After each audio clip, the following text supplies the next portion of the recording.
The one and only Nikki Chavanelle, covering all things Arkansas athletics and recruiting expert at Rivals, joining us as she does every Tuesday. Nikki, how you doing? We enjoyed watching Arkansas football on Saturday. Outcome nonetheless. And I understand that you want to be our new gambling expert too. You're actually now doing fake gambling on HawgBeat. So what was that like?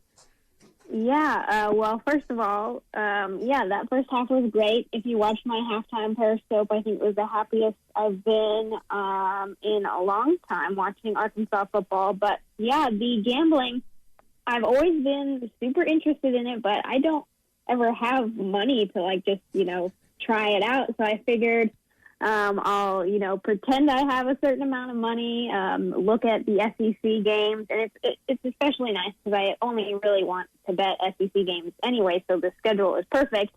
And I'll just, go down the list and make my picks on either, the spread, the over-under, just an all-out win.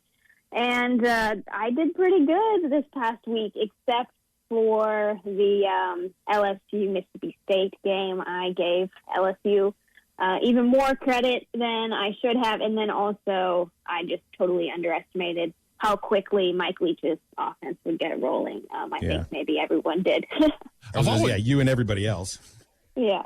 I've always been curious. You talk about sports betting. I've always, and Phil, jump in on this too, because and Maddie, anybody, I don't understand sports betting, like when people talk about the parlays and different things, like how to go about doing it. I'm kind of like there. I'm curious to try to figure out how it all works.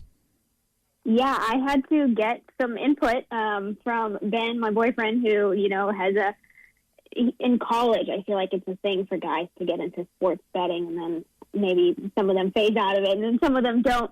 But that all depends on how much they lost, by the way, in those 4 years. Probably. I didn't know much about how the money lines worked and what all that meant. So I had to learn, if it's minus 110, you have to bet 110 to win 100. So just the basic stuff like that you wouldn't know unless you were actually engaging in it. And yeah, it was a lot of fun. It makes you super into the games.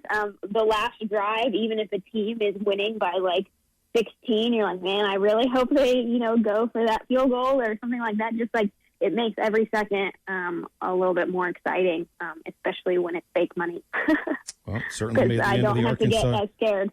Certainly made the end of the Arkansas-Georgia game a little more interesting, right? I mean, that was a half-point difference in the line and the final score. So, yeah, and you're right. Even if you don't have real money on it, but when you do, then fun might not be the right word. If you really want your hair to start falling out, maybe that's the right way to do it. But then again, I would say the wrong season to start for the first time gambling with real money would be the COVID season. This is the season where you just never know what's going to happen week by week. And we're seeing that right now, by the way, with the Tennessee Titans and the situation there.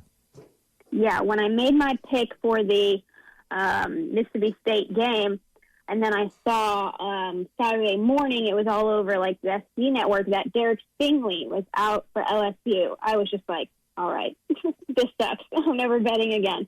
But my other games ended up going pretty well. I was up $115. And if you had faded me, which I had never heard that term before, if you picked the opposite of all my bets, you would have been out $200 and something.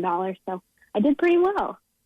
All right, I want to ask you more about the Mississippi State game than the Georgia game, because I'll make a statement on that and let you react to it. Because what you see, I mean, we celebrated, one of Chad Morris's recruiting class. We celebrated Sam Pittman getting his first recruiting class from number 130 to wherever it finished in this upcoming this last season.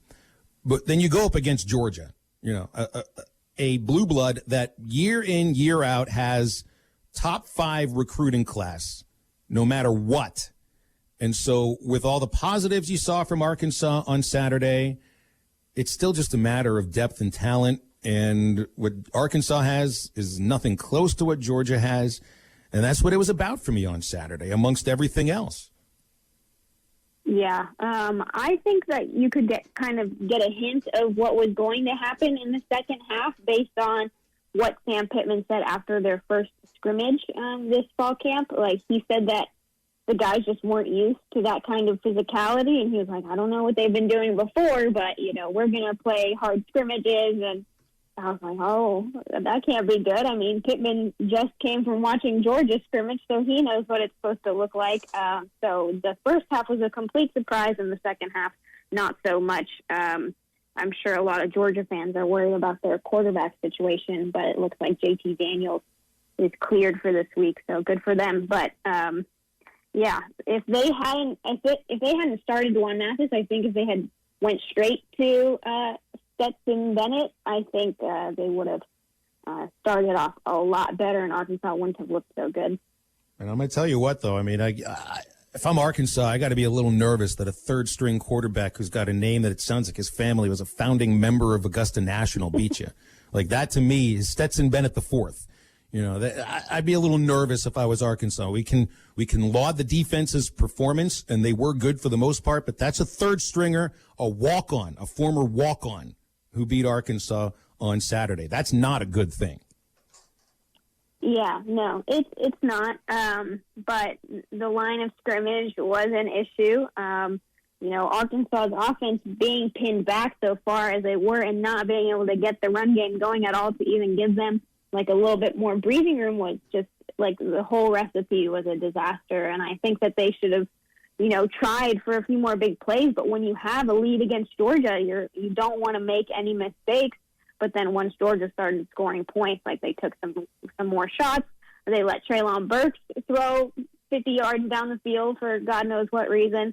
So they started trying to do that, but I think they need to start, moving the ball earlier if they really want to stay in it, because it was only a matter of time. And then once we saw, I think Stetson Bennett came in and made like 3 straight completions. Like that's like red flag. This is not going to continue to go well. And against Mike Leach's air raid, it's going to be very interesting. We're going to learn a lot about this Arkansas defense because it's just such a different style of play than last week. Speaking to Nikki Chavanelle here on Halftime. Nikki, you bring up Mississippi State. I'm just curious from your point of view, we kind of brought this idea up in the previous segment. Is Mississippi State not necessarily a one-hit wonder, but did they catch LSU at their most vulnerable, and maybe they're not as good as we're giving them credit to be? Like everybody's just all high on Mississippi State, and rightfully so. They threw for 600 yards, all credit to them. But are they as good as we think they are, or is this credit warranted for them? Well, LSU did not have like their top DB, and you obviously need that, but like their second string is still pretty good, so they might not get as many reps, but they're still an experienced group. So I'm worried. I mean, I know that Mississippi State's goal is literally just get as many completions as possible, because the more you throw, like KJ Costello threw more attempts than anyone else this week, and he completed more, I think, almost than anyone else. So if that's your goal and that's all you have to do, I think it's not that hard to do it. And especially if your defense is decent enough, which I think that Mississippi State also, applied a lot of pressure on defense, then all your offense has to do is just keep moving the ball, and the defense has to get a few stops. Costello might clean up the mistakes that he made as well, so you have to worry about him being even better. So I don't think it's a one-hit thing. I think defensive coordinators are going to really have to scheme up, because the linebackers with Kylan Hill, they're just too slow. I don't know what they're going to do. Maybe put a spy on Kylan this week. Maybe Jalen Catalon. He's quick enough, but it's going to be very interesting to see how they manage that, because a lot of teams, if you have the air raid, you don't have such a dynamic running back who can also kill you on just 8 receptions and 100-something yards. I want to transition to the NFL just for a second, talk about your New England Patriots, and they're off to a pretty good start, 2-1 right now. Cam Newton's really started to settle in as the new new quarterback for the Patriots. What do you think of your Patriots so far this year? Yeah, I mean, I knew that Bill Belichick was a good coach, and just seeing him smoothly transition from one quarterback to one with a completely different style of play is awesome. I always hated that people, just the Patriots are just a system team, whatever. No, like they're a really good team, and their defense is great as well. So it's very exciting. I feel really lucky that they didn't have a down year, or you never know what can happen, but it sounds like they're going to have a pretty good year still. Nikki, any idea about how visits are handled? I know they're all non-official visits that are handled now. I thought I saw Chance Moore and his family were at the football game on Saturday. So, I mean, they can't have any contact with coaches while they're here, correct? But they can go around town and around campus and kind of see on their own. I mean, do you expect to see, with football games being played on campus now, for more players to come for unofficial visits? Well, it's very tricky. You said Chance Moore, the hoops commit, was here. Yeah, I thought I saw his mom was here. Was tweeting photos of she and the family from on Saturday. I must have missed it. I'm just surprised because I don't know how they get tickets. Like maybe they found a season ticket holder who didn't want them. That just seems crazy to me, considering where they're from. But yeah, if they can find someone willing to give up their tickets, they can definitely come and see campus and everything. But I've even read that they can't even FaceTime the coaches or anything. So that's it's great for them to come see the environment, but to me, I mean, it's not anything close to what an actual game day experience is even like. But yeah, they can come do that. I've talked to quite a few of the football commits. Cameron Little, the kicker, was here 2 weeks ago just to see campus because he had a bye week. And they can, go around and see how everything looks. But I don't know how many guys from far away that are actually going to be able to get here. Like I talked to Raheem Sanders from Florida, and he's like, I mean, I'm trying to talk to my mom about it, but it's tough to make that trip. Yeah, it's kind of what I thought. I mean, it's all on them to do it, and then yeah, they can't even get in front of anybody. And yeah, you're right. Good luck getting tickets. Nikki, we'll leave it there. Always appreciate your time. Thanks so much. Thanks, Nikki.